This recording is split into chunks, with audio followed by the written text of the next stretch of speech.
Começa agora pela Rádio Rio de Janeiro, Momentos com Joana de Ângeles. Um programa que trará a você as lições da espiritualidade. Produção e apresentação, Maria de Fátima Miranda. Amigos ouvintes da Rádio Rio de Janeiro, que Jesus nos conduza, muita paz. Estamos retornando para o estudo da obra da Joana de Ângeles, no programa Momentos com Joana, no livro Plenitude, junto com Eduardo Araújo. Olá, prezados amigos, muita paz a todos. Estamos estudando o capítulo 10, Terapia Desobsessiva, e hoje vamos iniciar no 13º parágrafo. Então vamos nós. Joana de Ângeles nos diz o seguinte: a obsessão tem as suas raízes fixadas nos antecedentes morais de ambos os litigantes, que se deixaram vencer pela inferioridade que os dominava à época da pugna. Egoístas e irrefletidos, não mediram as consequências dos seus atos venais, passando a vincular-se um ao outro através das algemas do ódio, do desforço, que os tornam cada vez mais infelizes. Então aqui tem dois pontos importantes a serem analisados, né? O primeiro é os antecedentes morais, né? Dificilmente, né, como nós explicamos no programa anterior, há uma perseguição espiritual sem uma causa ligada diretamente ao encarnado e o desencarnado, né? Normalmente hoje você tem o encarnado como a vítima e o desencarnado como o algoz. Porém, lembramos mais uma vez, e vamos reiterar isso muitas vezes, a vítima de hoje normalmente foi o algoz de ontem. E aí o ouvinte vai se perguntar assim, e quando é que isso vai acabar? Né? O algoz ou o cúmplice do algoz de alguém. Ou o cúmplice do algoz de alguém. Então, mas aí o ouvinte pergunta assim, tá bom, vocês estão explicando isso aí. Quer dizer que quem está me perseguindo hoje foi minha vítima ontem. Aí quando eu morrer e ele reencarnar, eu vou ser de novo o algoz, ele vai ser a vítima. Às vezes, esse círculo vicioso se mantém durante séculos. Agora, aí você pergunta, né? Você que está nos ouvindo aí no seu radinho, você que está pela internet, você pergunta, e aí, como é que acaba com isso? Acaba com o perdão. Sim. Né? Só que ninguém está disposto a perdoar. Aí é que está o grande problema. Acaba com o esforço no bem. E aí exige, Miranda, sacrifício, renúncia, que muitas vezes nós não estamos dispostos a ter por causa do nosso orgulho e do nosso egoísmo. E por acharmos que estamos dando presente ao outro. Uma das dificuldades do perdão é que aquele que sente que tem, nós, quando carregamos a necessidade de perdoar, por ignorância julgamos que vamos privilegiar o outro com o nosso perdão, quando não é verdade. Não é?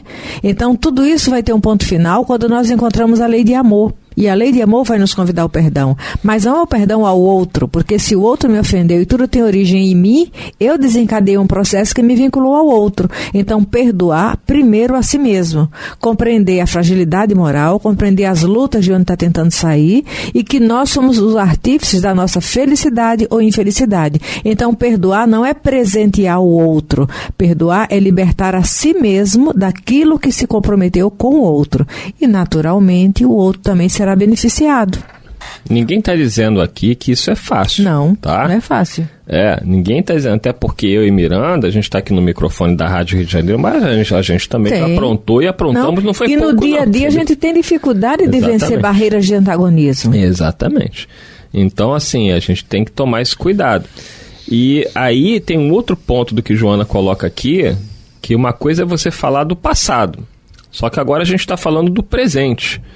Porque ela diz o seguinte, que a gente acabou de ler. Eu vou repetir a leitura desse outro parágrafo. Ela fala, egoístas e irrefletidos não mediram as consequências dos seus atos venais. Então, hoje, esquece o passado nesse momento. O dia de hoje. Quantos atos venais nós estamos praticando no dia de hoje? Isso é motivo para obsessão amanhã. Nos algemando. Estamos nos algemando. Quando você que está aí nos ouvindo, eu sempre falo isso, que a gente sabe que a gente está aqui no microfone e você está em casa nos ouvindo. Quando você está aí nos ouvindo e refletindo sobre esse estudo, a gente pensa o seguinte, e as pessoas que nós hoje alimentamos mágoa, as pessoas que nós hoje estamos com ódio, que nós queremos vingança, que nós queremos vê-las sofrer, queremos ver o mal delas. Hoje nós estamos mais uma vez reforçando essas algemas e criando dores futuras. Então, o ideal é que eu não tenho controle sobre o meu passado. Eu não tenho como voltar em outra vida e desfazer as coisas erradas que eu fiz, né? Eu preciso procurar modificar a minha conduta a partir de hoje. Então, a partir de hoje, eu tanto tenho que fazer o bem para reparar o mal do passado, como tenho que tentar perdoar, compreender, retribuir o mal que me fazem com o bem, orar por quem persegue e calunia, para que amanhã eu não venha criar novas algemas. Sim, sim. Então são duas coisas diferentes. O que eu fiz ontem e o que eu posso fazer hoje. Sim, entendeu? E todos os dias tem material novo. Não é? O aluno ele vai para a escola hoje e tem sempre algo da aula de ontem que a professora vai fazer uma revisão de repente, mas tem material novo no currículo escolar. Então todos os dias, é por isso que Jesus fala assim: olhai, vigiai e orai, para podermos identificar o que é que está chegando agora, que vai sofrer as marcas daquilo que a gente foi invigilante, e vai ser a bagagem que nós vamos nos deparar com ela amanhã. Então vamos dando sequência aqui. Joana diz o seguinte: arrastam-se desse modo por séculos de sofrimentos excruciantes, passando de vítimas a algozes, e reciprocamente, até que o amor lhes acenda a luz da esperança nas sombras, onde se detém, e o perdão os torne verdadeiros irmãos na senda evolutiva. Então tá aí, a Joana confirmando aquilo que nós já vínhamos falando, né, até que o amor lhes acenda a luz da esperança, né, e o perdão os torne verdadeiros irmãos. É bonito de ler, mas é muito difícil de fazer. Só que a gente tem que dar o primeiro passo, né? Uma caminhada de muitos e muitos passos começa no primeiro passo.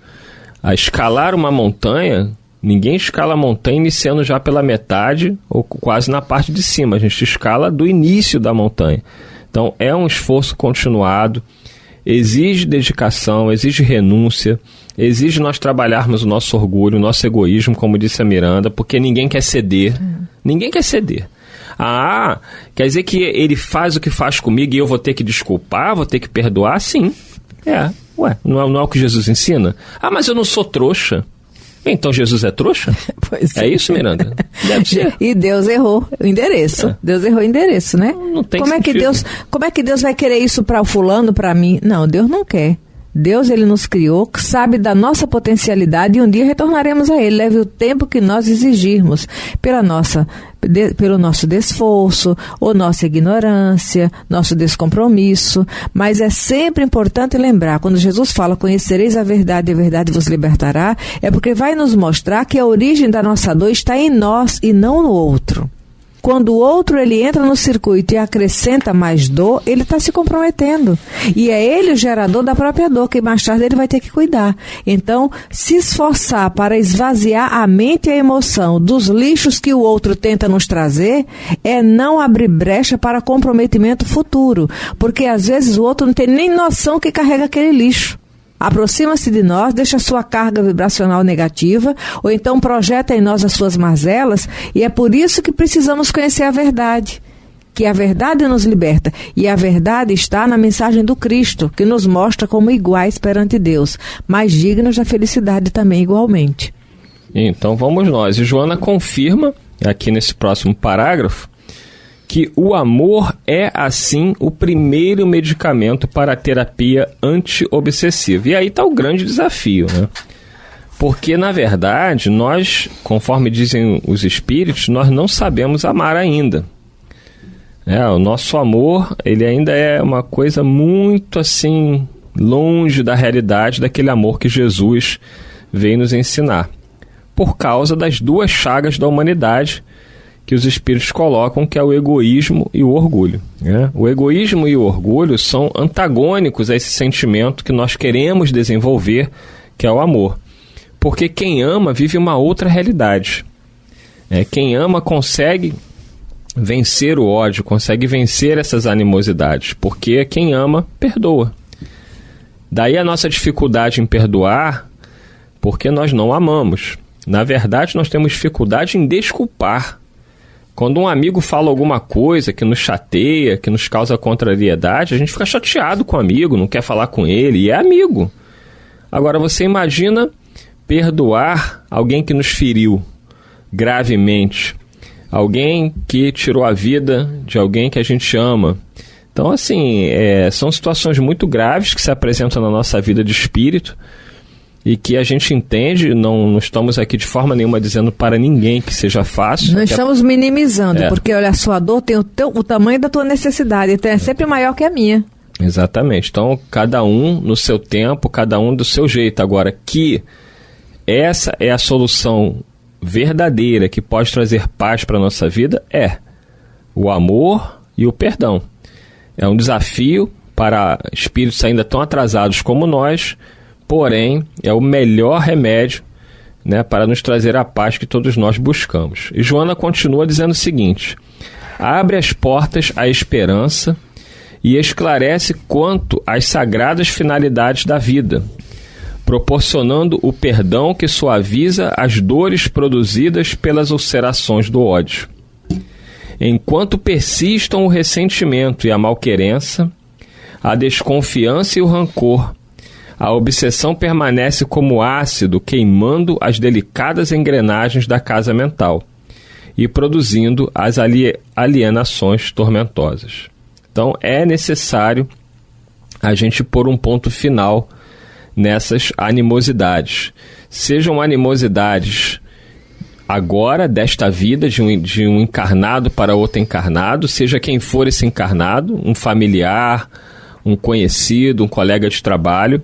A gente precisa tentar fazer a nossa parte, ainda que o outro não faça parte dele, para que a gente evite manter, como diz Joana aqui, esses ressentimentos, essa malquerença, a desconfiança, o rancor, o que vai fazendo com que esse ácido, ela diz que é um ácido que vai queimando as engrenagens da casa mental. Por isso nós vivemos muitas vezes doentes, porque não tem como ter saúde mental quando a gente carrega tanta coisa negativa, de pensamentos ruins, de inveja, de raiva, de mágoa, e isso vai, aos poucos, como ela diz aqui, queimando essas delicadas engrenagens da casa mental. Daí tanta depressão, daí tantos medos, fobias, síndrome do pânico, ideações suicidas, por causa desses sentimentos, né, inferiorizados que nós, infelizmente, ainda não conseguimos nos libertar. Quando nós vamos estudar o livro Céu e Inferno, no capítulo que trata do Código Penal da Vida Futura, tem um item lá, eu acho que é o 16º, a partir do 16º item, que ele vai falar justamente do arrependimento, não é? A necessidade de identificar essa realidade para que possamos nos arrepender. O sofrimento, a aflição, ninguém se liberta de si mesmo, ninguém busca o socorro sem passar pela aflição, porque a aflição vai convidá-lo a uma reflexão. E aí nós vamos naturalmente, dentro de um nível de lucidez claro, nos arrepender de qualquer atitude infeliz do passado. Esse arrependimento não vai dispensar a expiação. A aflição que nós vivemos, de alguma forma, já é a expiação por conta de algo muito imaturo de ontem. Não é? Aí nós vamos observar que a expiação abre a porta da esperança para um outro estágio de paz interior. E eu acho interessante que ela aqui fala, abre as portas da esperança. Então, durante os momentos de testemunho, de aflição, de expiação, abra a si mesmo a porta da esperança, sabendo que você é digno de se libertar de tudo isso, mas fazendo um trabalho interno de identificação, de reconhecimento, não é? Assumindo essa condição que realmente precisa vencer em si mesmo determinadas coisas, para que possa pelo menos ficar receptivo às vibrações dos amigos espirituais que nos amam, mas não podem atropelar as nossas decisões. Eles não podem escalar a montanha por nós. O Eduardo estava falando da montanha. Imagina, tem alguém que escala a montanha desde a base. E tem outro que pega um helicóptero e já pousa lá no topo da montanha. No final, os dois, alguém tem que receber louros por aquele trabalho. Aquele que escalou a montanha desde a base, ele vai trazer o louro da experiência, porque quando ele for arguído, sobre aquele trabalho, ele vai descrever o que aconteceu com ele no percurso de escalar a montanha. Mas aquele que desceu de paraquedas no helicóptero lá no topo da montanha, ele não tem vivência, não tem experiência, ele não tem autoridade daquilo. É por isso que Deus não permite que o outro faça o trabalho por nós. Porque o fazer o trabalho, desenvolver essa etapa, vai guardar em nós a experiência que nós precisamos como filho de Deus. E nessa metáfora que a Miranda falou, a gente pode entender o seguinte, que aquele que chegou de helicóptero, o exemplo é quando os benfeitores nos ajudam a sentir um pouquinho o que é o amor, né? Quando eles nos fazem emocionar, tocam o nosso coração, só que aquilo não é nosso, é deles. É verdade. Então, esse é o nosso helicóptero, né? De vez em quando eles nos pegam no colo, nos levam lá em cima da montanha e falam assim, olha aqui, meu filho, que coisa maravilhosa. E aí a gente sente aquele amor, aquela fé, só que aquilo não nos pertence, a gente não escalou aquela montanha, a gente foi levado lá só pra gente sentir o gostinho de como é bom amar, como é bom ter fé, perdoar, e aí a gente volta pra superfície, aí ele diz assim, agora meu filho, começa a escalar a montanha pra você chegar lá com seus próprios méritos. Com seu mérito, é isso aí. Senão seria fácil, né? É verdade. Seria bom, eu ia querer pegar esse helicóptero da Miranda aí. Mas não tem jeito, então a gente vai escalando devagarzinho, né? A gente vai chegando lá e não vai ser numa vida que a gente vai chegar no topo da montanha. Não. Ao longo de várias encarnações, se esforçando, cada hora para subir um pouquinho mais. Não é em um programa que nós lemos o livro da Joana. Exatamente. É gota a gota, para que seja bem aproveitado. Parágrafo a parágrafo. E a gente está ouvindo que programa, Maria de Fátima? Momentos com Joana. Miranda e Eduardo Araújo. Então você que está chegando aí agora, seja muito bem-vindo. Capítulo 10. Qual o parágrafo agora? A mediunidade. Qual o número dele? 18º parágrafo. 18º parágrafo. Então Joana diz o seguinte: a mediunidade, por outro lado, é a grande oportunidade que faculta a identificação e a cura das obsessões. Porque é através dos seus delicados mecanismos que elas se manifestam, e por eles mesmos que se podem atender aos agentes indigitados. Então a mediunidade, ela nos auxilia a entender esses processos, né? A mediunidade, foi através da mediunidade que nós tivemos a clareza dessa questão das nossas existências anteriores e dos vínculos que estabelecemos com esses espíritos no passado, nessas algemas de ódio.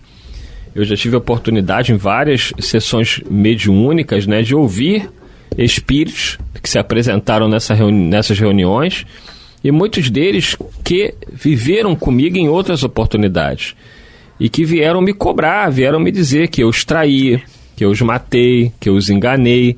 Evidente que eu hoje, como Eduardo, eu não lembro de nada disso, mas eles lembram perfeitamente do que estavam falando. E cabia a mim, naquele momento, apenas pedir-lhes perdão, dizer que eu estava tentando recomeçar e que esperava que Jesus me desse a oportunidade de reparar o mal que eu fiz a eles.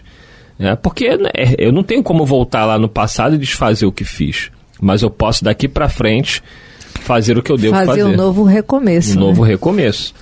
E muitos desses que foram nossas vítimas no passado, Jesus vai permitindo que eles retornem à nossa vida, né, como filhos, como netos, como sobrinhos, como amigos de trabalho, enfim, como pessoas que vão chegando, e Jesus vai nos dando a oportunidade de nós repararmos a elas, ainda que não lembremos quem elas sejam, aquilo que nós lhes prejudicamos no passado, e hoje podemos ser úteis, podemos ajudar e desfazer, né, essas impressões negativas que ficaram no passado. Vamos concluir. Vamos nós aqui, dando continuidade. O paciente de Joana, vítima de obsessão, é certamente portador de mediunidade, que necessita de conveniente educação, a fim de aplicá-la em finalidades relevantes.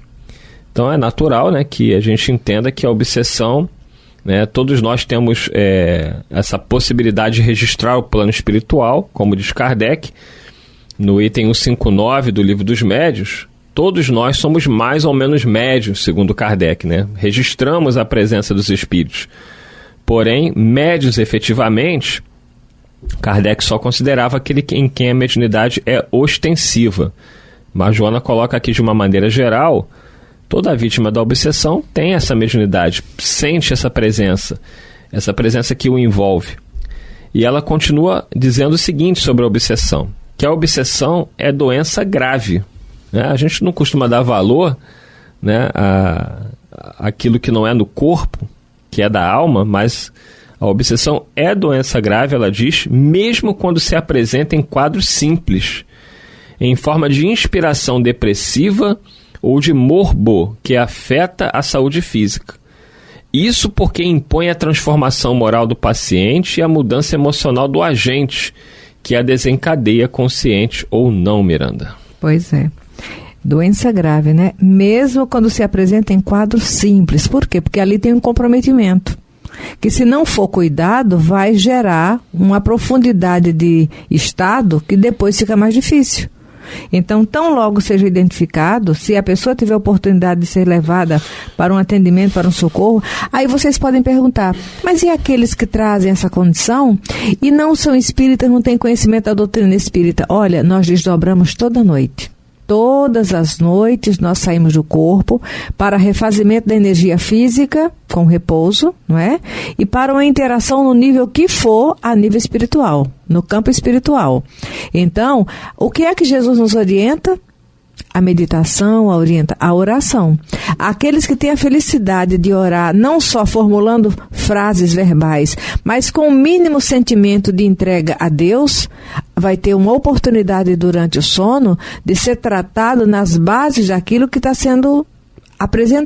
se apresentando nos momentos de vigília, a nível dessas conexões com outras mentes enfermas com as quais estamos comprometidos. Então, está em nós a chave da libertação.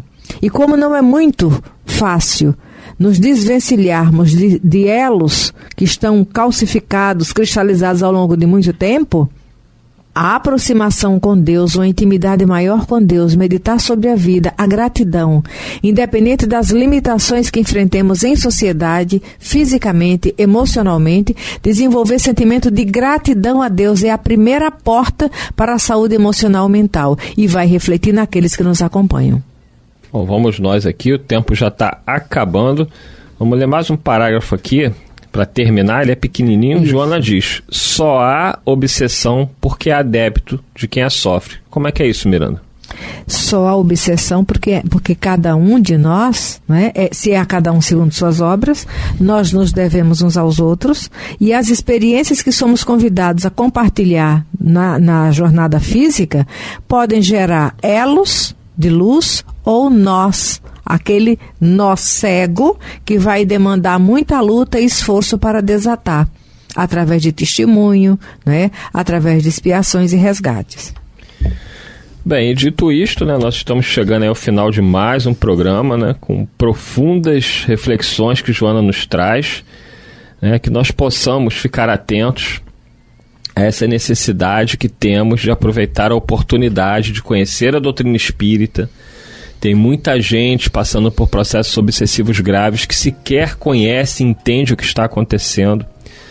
Muitas pessoas que acabam sendo levadas para clínicas psiquiátricas, outras que praticamente enlouquecem, outras que tiram suas vidas. E nós temos essa grande chance de entender, através dos ensinamentos dos espíritos, como lidar com a obsessão.